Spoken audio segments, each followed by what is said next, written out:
오늘 본문은 그러면 우리가 무엇을 말할까? 은혜를 더하게 하려고 죄에 거할까? 라는 말로 시작을 하고 있습니다. 이런 표현이 나온 이유가 뭐냐 하니 앞에 5장 20절에 언급된 말 때문입니다. 해당 말씀 제가 읽겠습니다. 율법이 들어온 것은 범죄를 더하게 하려 함이라.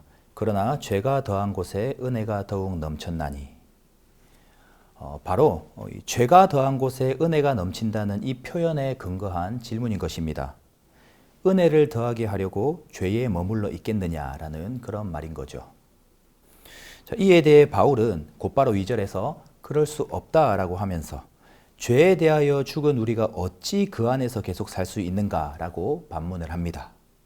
죄에 대하여 죽은 우리가 어찌 죄에 머물러 있겠는가라는 이런 뜻인 거죠. 여러분 그렇습니다. 우리는 죄에 대하여 죽었기 때문에 죄에 머물러 있을 수가 없습니다. 우리는 죄에 대하여 죽은 존재이기 때문에 죄에 머물러 있을 수가 없습니다. 자, 그런데 우리는 어떻게 죄에 대해서 죽었습니까?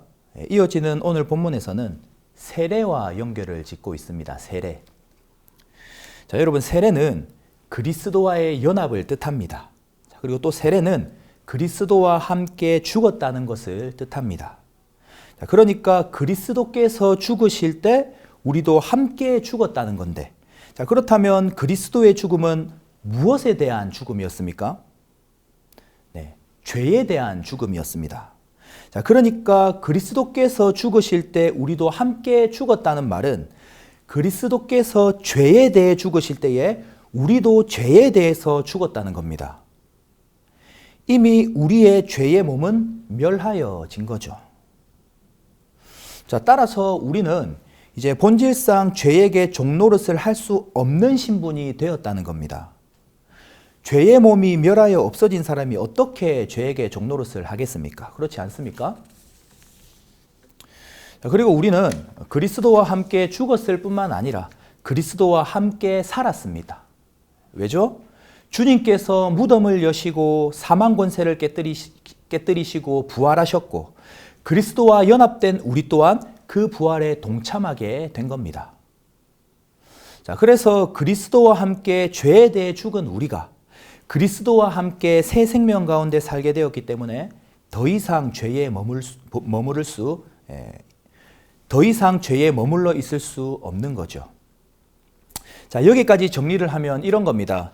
세례로 우리는 그리스도와 연합되었고 때문에 죄인인 우리는 그리스도와 함께 죽었으며 이제 그리스도께서 하나님의 영광으로 말미암아 죽은 자 가운데서 살아나신 것처럼 우리도 부활의 몸으로 살아나게 되었습니다.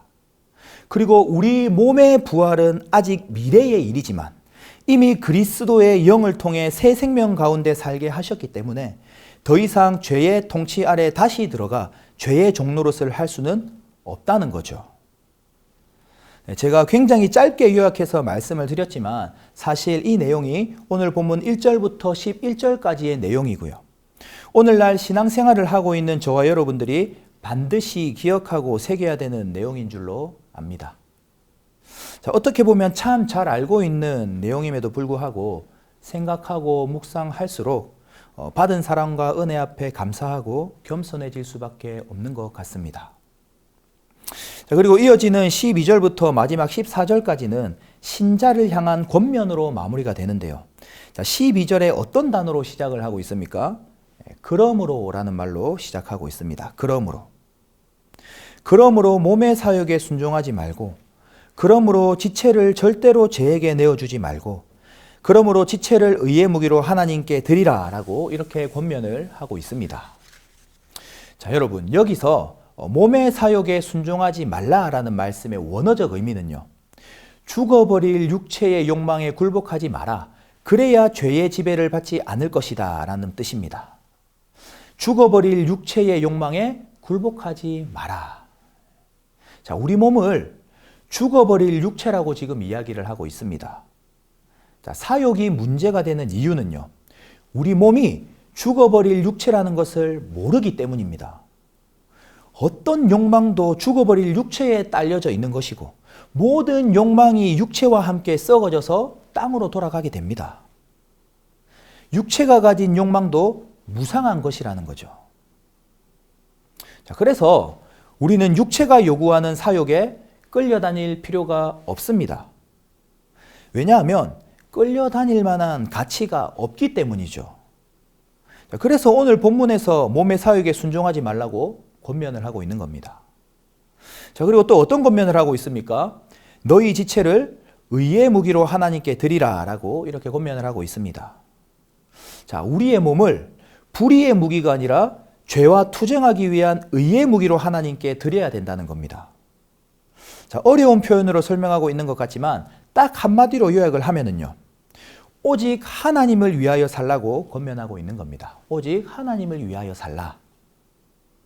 자, 혹 자신의 몸을 하나님께 드리는 삶, 그 삶을 싫어한다면, 오직 하나님을 위하여서 사는 것이 싫다면 이미 자신의 몸이 의의 무기가 아니라 불의의 무기로 사용되고 있지는 않은지 경계하고 돌아보아야 할 것입니다. 자, 그리고 무엇보다 의의 무기는 군사적 용어입니다. 자, 예전에 비해서 요즘 많이 수월해졌다고는 하지만 군대의 세계는 여전히 엄격합니다. 자, 왜냐하면 군인은 명령에 절대 복종해야 되기 때문이죠. 자, 명령에 불복종해도 되는 군대는 있을 수도 없고 상상도 안 됩니다. 자, 그래서 너희 지체를 의의 무기로 드리라는 것은요. 오직 하나님의 영광을 위하여 오직 명령에만 따르라는 겁니다. 즉 절대 순종하라는 거죠. 자, 그렇게 사욕을 버리고 하나님을 위해 살 때 죄로부터 자유로워질 수 있다는 겁니다. 자, 그리고 마지막 14절에서 우리는 법 아래에 있지 않고 은혜 아래에 있기 때문에 죄가 우리를 주장하지 못한다라고 이렇게 말씀을 하고 있습니다. 자, 여러분, 저와 여러분들은 은혜 아래에 있는 존재들입니다. 그리고 은혜의 지배를 받고 있는 한 다시는 유혹의 노예가 되거나 죄의 지배를 당할 필요가 없습니다. 우리에게 온전한 자유함이 있다는 거죠. 자, 오늘 주신 말씀을 기억하여서 몸의 사욕에 순종하지 않고 몸을 의의 무기로 하나님께 온전히 드리는 저와 여러분들이 되기를 소망합니다. 자, 더 나아가 오늘 하루도 의의 무기로 은혜의 종노릇을 하며 사시는 저와 여러분들이 되기를 주 안에서 간절히 바라고 소망합니다.